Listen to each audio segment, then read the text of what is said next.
আপনার হাতে দেশের খবর, রাজ্যের খবর, বিশ্বের খবর। সত্যের পথে নির্ভরযোগ্য সংবাদ তুলে দিচ্ছে অল ইন্ডিয়া বাংলা নিউজ। এখন আরও দ্রুত, আরও নির্ভুল। পাশে থাকতে আমাদের চ্যানেলটিকে সাবস্ক্রাইব করুন এবং ভিডিওগুলো লাইক করুন। আসুন প্রথমে দেখে নিই আজকের বাছাই করা 20টি গুরুত্বপূর্ণ খবর সংবাদ। শিরোনাম: প্রাথমিকে 32,000 শিক্ষকের চাকরি বহাল রাখলেও আদালত, খারিজ অভিজিৎ গঙ্গোপাধ্যায়ের আগের নির্দেশ। এবার প্রতিবেশীকে বাবা সাজিয়ে ভোটার তালিকায় নাম তোলার অভিযোগ উঠল এক বাংলাদেশির বিরুদ্ধে।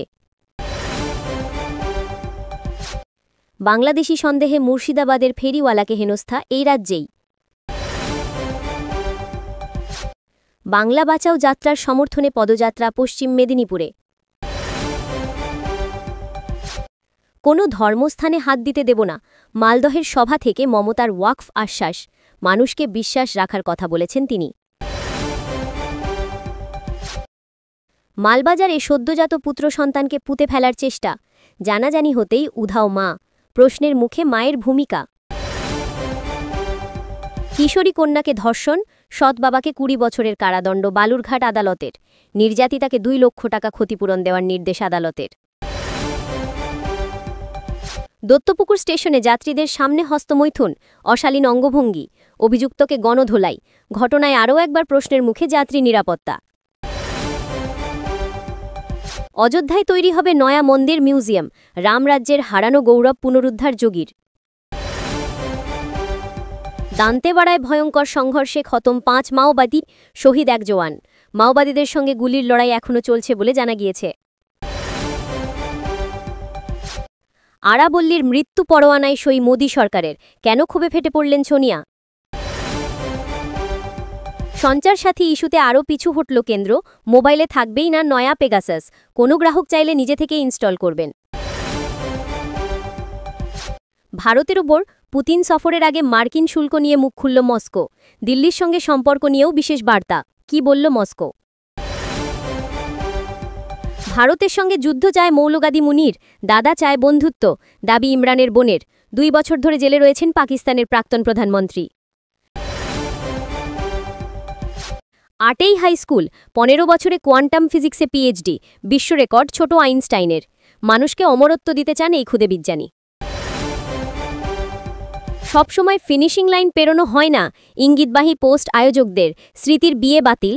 সবকিছু ঠিক থাকলে গত 23 নভেম্বর বিয়ে হয়ে যেত স্মৃতি এবং পলাশের। ইন্ডিয়া ভার্সেস সাউথ আফ্রিকা, একগুচ্ছ রেকর্ড গড়ে 84 সেঞ্চুরির কিং বিরাট। প্রতিয়াদের বিরুদ্ধে দুরন্ত শতরান ঋতুরাজেরও। মথুরা জ্ঞানবাপী ছাড়ুক মুসলিমরা, বলছেন রাম মন্দিরের সমীক্ষক প্রাক্তন এএসআই ডিরেক্টর কে মোহাম্মদ। 9 বছর পরে চাকরি গেলে ফ্যামিলির কথা মনে করালো হাইকোর্ট। আবির উচ্ছ্বাসে ভাসলেন প্রাথমিক শিক্ষকেরা। ভোটের 3 মাস আগে এসআইআর ঘোষণা, অমিত শাহের চালাকি। মালদহের সভায় বিস্ফোরক মমতা। এখন আসছি বিস্তারিত খবরে।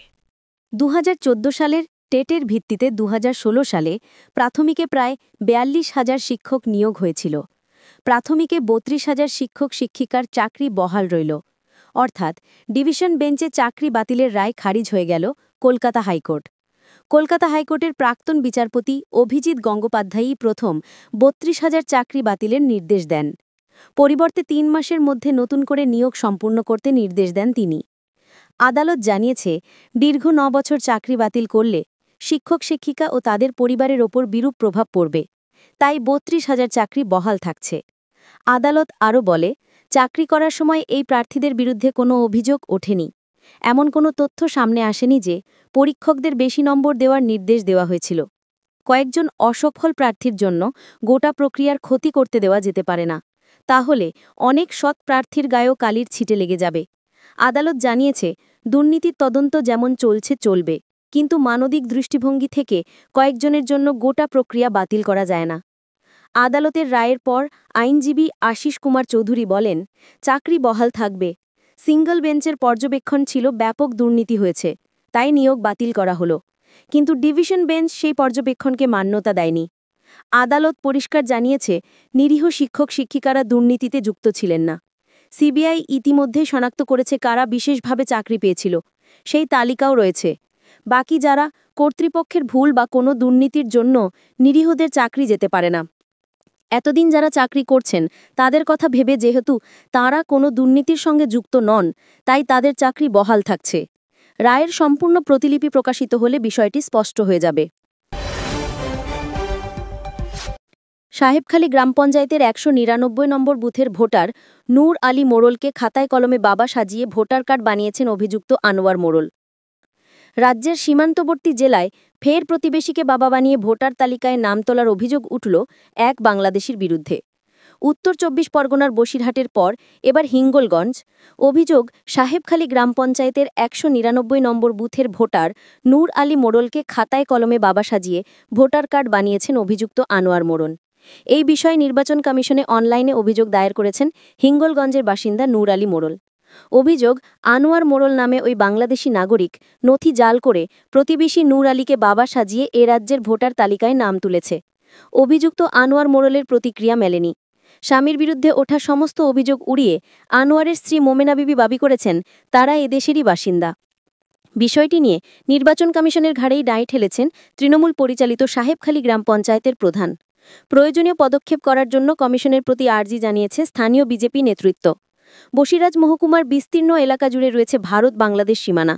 আর এবার যেখানে প্রতিবেশী বৃদ্ধকে বাবা সাজিয়ে ভোটার তালিকায় নাম তোলার অভিযোগ উঠেছে এক বাংলাদেশির বিরুদ্ধে, তা হল হিঙ্গলগঞ্জ ব্লক।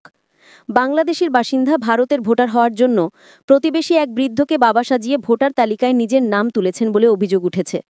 হিঙ্গলগঞ্জের সাহেবখালী গ্রাম পঞ্চায়েতের ১৯৯ নম্বর বুথের ভোটার নূর আলী মোড়ল যা অভিযোগ করেছেন, তার এক প্রতিবেশী আনোয়ার মোড়ল তাকে বাবা দেখিয়ে নথি জাল করে ভোটার তালিকায় নাম তুলেছেন, এমনকি এসআইআর-এর ফর্মও ফিল আপ করেছেন। নূর আলী মোড়লের অভিযোগ, তার ২ ছেলে রয়েছে, রেহমান মোড়ল ও বাবুলাল মোড়ল। আরও কোনো ছেলে নেই। অভিযুক্ত আনোয়ার মোড়লের যে বাংলাদেশি সেই দাবি করেছেন নূর আলী মোড়ল, তারা ছেলেরা এবং প্রতিবেশীরাও। নূর আলী মোড়ল এও বলেছেন যে অভিযোগ জানিয়েও সুরাহা হয়নি। ভিন রাজ্যে নয়, পশ্চিমবঙ্গেই আক্রান্ত রাজ্যেরই এক ফেরিওয়ালা।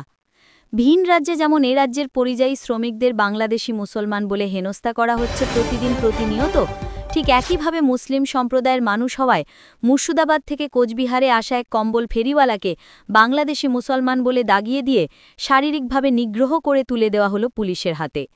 সিপিআইএম নেতৃত্বদের তৎপরতায় পুলিশের হাত থেকে মঙ্গলবার রাতে ছাড়া পেলেন এ রাজ্যেরই মুর্শিদাবাদ জেলার ডমকল থানার অন্তর্গত গোকুলচক থেকে আসা ফেরিওয়ালা হাসিবুল শেখ। বুধবার সকালে তুফানগঞ্জ শহরে এই ফেরিওয়ালাদের অস্থায়ী বাসস্থানে গিয়ে এই আক্রান্ত ফেরিওয়ালা সহ অন্যান্য ফেরিওয়ালাদের সাথে কথা বলেন সিপিআইএম কোচবিহার জেলা সম্পাদক অনন্ত রায় সহ সিপিআইএম নেত্রী শিখা আদিত্য, পার্টি নেতা আকিক হাসান, পুণ্যেশ্বর অধিকারী, ধনঞ্জয় রাভা প্রমুখ। তাদের পাশে থাকার আশ্বাস দেন সিপিআইএম নেতৃত্ব। এরপর তাদেরকে সাথে নিয়ে তুফানগঞ্জ মহকুমা শাসকের দপ্তরে যান তারা। এই ফেরিওয়ালাদের নিরাপত্তা সুনিশ্চিত করার দাবি নিয়ে এদিন নেতৃত্বরা কথা বলেন তুফানগঞ্জের ভারপ্রাপ্ত মহকুমা শাসক জিতেন্দ্র তামাংয়ের সাথে। এসআইআর আবহে এ রাজ্যের বাসিন্দাদেরও দাগিয়ে দেওয়া হচ্ছে বাংলাদেশি বলে। মঙ্গলবার তুফানগঞ্জ ২ ব্লকের শালবাড়ি ২ গ্রাম পঞ্চায়েতের বোচামারি এলাকায় মুর্শিদাবাদ থেকে আসা এক ফেরিওয়ালাকে বক্সিরহাট পুলিশের হাতে তুলে দেন স্থানীয়রা। আরএসএস এবং বিজেপির প্ররোচনায় এই ঘটনা ঘটেছে বলে দাবি পার্টি নেতৃত্বের। প্রতিবছর শীতের শুরুতে রাজ্যের অন্যান্য জায়গার পাশাপাশি কোচবিহার জেলাতেও আসেন এই কম্বল ফেরিওয়ালারা। ঠিক একইভাবে মুর্শিদাবাদ জেলার ডোমকল থানার অন্তর্গত গোকুলচক এলাকার এই ফেরিওয়ালারা ২০০৭ সাল থেকে দল বেঁধে আসেন তুফানগঞ্জে বাড়ি ভাড়া নিয়ে থাকেন তারা। সাইকেল সহযোগে গোটা তুফানগঞ্জ মহকুমার বিভিন্ন এলাকায় ফেরি করে কম্বল বিক্রি করেন তারা। এবারও তার ব্যতিক্রম হয়নি। শীতের শুরুতেই কোচবিহার জেলার তুফানগঞ্জ শহরের কামাত ফুলবাড়ি স্টেশন রোড এলাকার এক বাড়িতে ভাড়া রয়েছেন এই কম্বল ব্যবসায়ীদের ২৩ জনের একটি দল। তাদেরই একজন এই হাসিবুল শেখ। জানা যায় প্রতিদিনের মতো গ্রামে গ্রামে ঘুরে শীতবস্ত্র বিক্রি করছিলেন এই ফেরিওয়ালা। মঙ্গলবার সকালে বোচামারি এলাকায় আচমকাই তাকে ঘিরে ধরেন বাসিন্দারা। এরপর তাকে আটক করে পুলিশের হাতে তুলে দেন তারা। ভারতের নাগরিক হওয়া সত্ত্বেও তাকে এভাবে হেনস্থা হতে হবে তা কল্পনাও করতে পারেননি তিনি। এরপর খবর যায় তার সঙ্গীদের কাছে। তারা রীতিমতো অসহায় হয়ে পড়েন। এই পরিস্থিতিতে তাদের পাশে দাঁড়ান সিপিআইএম নেত্রী শিখা আদিত্য সহ দলের নেতা পুণ্যেশ্বর অধিকারী, ধনঞ্জয় রাভা, অসীম সাহা, যুবনেতা ইউসুফ আলী প্রমুখ। তাদের হস্তক্ষেপে পুলিশের কবল থেকে মুক্ত হন এই ফেরিওয়ালা। আসলে কেউই শখ করে নিজের ঘরবাড়ি, নিজের জেলা কিংবা পরিবার পরিজন ছেড়ে অন্যত্র গিয়ে থাকেন না। নিজের জেলায় কোনো কাজ না থাকায় বাধ্য হয়েই তারা উপার্জনের লক্ষ্যে পাড়ি দেন অন্যত্র। এই কম্বল ফেরিওয়ালারাও ব্যতিক্রম নন। তারাও রোজগারের আশাতেই মুর্শিদাবাদ ছেড়ে এসেছেন কোচবিহারে। গ্রামেগঞ্জে ফেরি করে কম্বল বিক্রির মাধ্যমে যে উপার্জন হবে তা নিয়ে ফিরবেন বাড়িতে। 2007 সাল নাগাদ প্রথম কম্বল ফেরি করতে মুর্শিদাবাদ থেকে আসাম সীমান্তবর্তী তুফানগঞ্জ এলাকায় আসেন তাদের পূর্বসূরিরা। এরপর থেকে ধারাবাহিকভাবে আসছেন এই ফেরিওয়ালারা। সেই সময় যারা আসতেন তারা বর্তমানে বয়সজনিত কারণে আসতে পারেন না, তাই তাদের উত্তরসূরিরা এখন এই ব্যবসায় নিয়োজিত করেছেন নিজেদের। এদের মধ্যে যেমন রয়েছেন হাসিবুল শেখ, ঠিক একইভাবে আছেন মাহমুদ হাফিজুল শেখ, আঞ্জাবুল শেখ, রশিদ মোল্লা প্রমুখ যুবকেরা। এদের মধ্যে আছেন তুজাম আলীর মতো যুবকও, যিনি একজন বিএড ডিএলএড ডিগ্রি উত্তীর্ণ। সরকারি ব্যর্থতায় চাকরি হয়নি এই কৃতির, তাই পেটের টানে কম্বল ফেরিওয়ালা হয়ে মুর্শিদাবাদ থেকে কোচবিহারে এসে গ্রামে গ্রামে কম্বল ফেরি করতে হচ্ছে তাঁকেও। এদিন অত্যন্ত আক্ষেপ করে তারা বলেন, নিজের রাজ্যেই যদি এভাবে আক্রান্ত হতে হয় তাদের, ভারতবাসী হয়েও যদি বাংলাদেশি লেবেল সেটে দেওয়া হয় তাদের কপালে, এর চেয়ে দুঃখের আর কিছুই হতে পারে না। নিজেদের নিরাপত্তা নিয়েও এদিন প্রশ্ন তোলেন তারা। তুফানগঞ্জের ভারপ্রাপ্ত মহকুমা শাসকের সাথে কথা বলে সাংবাদিকদের মুখোমুখি হয়ে এদিন সিপিআইএম কোচবিহার জেলা সম্পাদক অনন্ত রায় বলেন, বাংলার বাইরে বাংলা ভাষাভাষী পরিযায়ী শ্রমিকরা বিভিন্নভাবে আক্রান্ত হয়েছেন। এবার এ রাজ্যে আক্রান্ত হতে হচ্ছে রাজ্যেরই অন্য এক জেলার বাসিন্দাকে, যা অকল্পনীয়। একমাত্র বাঙালি মুসলমান বলেই তাদের বাংলাদেশে বলে দাগিয়ে দেওয়া হচ্ছে। কোন রাজ্যে বাস করছি আমরা বলে এদিন প্রশ্ন তোলেন তিনি। অনন্ত রায় বলেন, প্রশাসনকে স্পষ্ট জানিয়ে দেওয়া হয়েছে পশ্চিমবঙ্গে এই জিনিস হতে দেবে না সিপিআইএম। প্রশাসনিকভাবে কোনো ব্যবস্থা গ্রহণ করা না হলে এরপর বৃহত্তর আন্দোলনে সামিল হবেন তারা। বাংলা বাঁচাও যাত্রার সমর্থনে পদযাত্রা পশ্চিম মেদিনীপুরে। ভেঙে পড়া নদী বাঁধগুলির দ্রুত মেরামত, ঘাটাল মাস্টার প্ল্যান প্রকল্প রূপায়ণ, 100 দিনের চালু করার দাবিতে স্লোগান মুখরিত পদযাত্রা হয় পশ্চিম মেদিনীপুর জেলায় 6টি গ্রাম পঞ্চায়েত এলাকায়। বহু মানুষ সামিল হলেন মঙ্গলবারের এই পদযাত্রাগুলিতে। একাধিক এলাকায় 6টি পদযাত্রা হয়। স্লোগান ওঠে, রুটি রুজি সংকটের কারণ বিজেপি ও তৃণমূল সরকারকে দায়ী করে হয় পথসভাও। দাবি ওঠে গৃহহীনদের আবাস যোজনায় অগ্রাধিকারের, উচ্ছেদ হওয়া পাট্টাদার বর্গদারদের জমি ফেরত দেওয়ার দাবি ওঠে, সামাজিক সুরক্ষার ভাতা, নির্মাণ কর্মীদের ভাতার। দুর্নীতি বন্ধ করে প্রকৃত গরিব মানুষকে সরকারি প্রকল্পের সমস্ত সুবিধে দেওয়ার দাবি তুলে পদযাত্রা সংগঠিত হয়। স্লোগান মুখরিত পদযাত্রায় আরও দাবি ওঠে, বন্যা নিয়ন্ত্রণে ঘাটাল মহকুমার ভেঙে পড়া 28টি নদীবাঁধ মেরামত দ্রুততার সঙ্গে করতে হবে। ঘাটাল মাস্টার প্ল্যানের ডিপিআর প্রকাশ করে প্রকল্প রূপায়ণ করতে হবে। সুপ্রিম কোর্ট 100 দিনের কাজ চালু করার নির্দেশ দিলে এখনও পর্যন্ত কেন চালু করা হচ্ছে না তা জবাব দিতে হবে। দাবি ওঠে, হয় 100 দিনের কাজ চালু করো, নয়তো ভাতা দাও। এদিন চন্দ্রকোনা 2 ব্লকের বসনছোড়া গ্রাম পঞ্চায়েতের ছত্রগঞ্জ, বসনছোড়া ও বব্বলপুর এলাকায় পদযাত্রা হয়। ঘাটাল ব্লকের লছিপুর, দেওয়ানচক, মনস্কা, শালবনী, জামবেদিয়া, জিন্দাল এলাকায় পদযাত্রা হয়।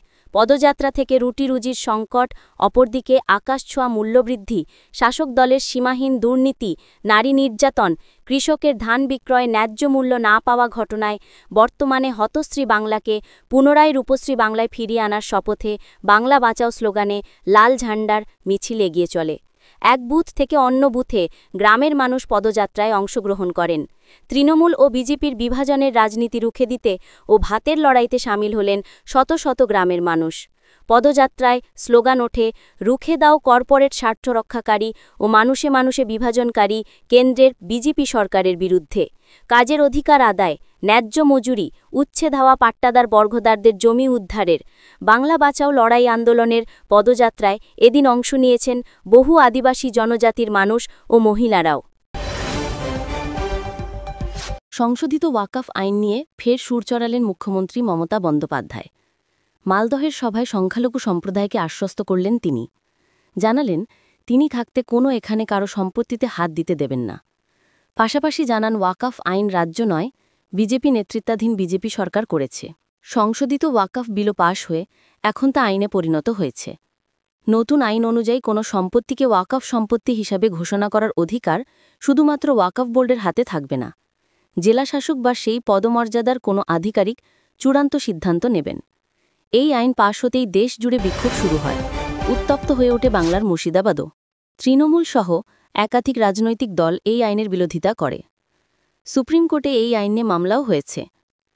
তবে সম্প্রতি কেন্দ্রীয় পোর্টালে ওয়াকফ সম্পত্তি নথিভুক্তকরণের কাজ শুরু হয়েছে। তা নিয়ে বিভ্রান্তি ছড়ায় একাংশের মধ্যে।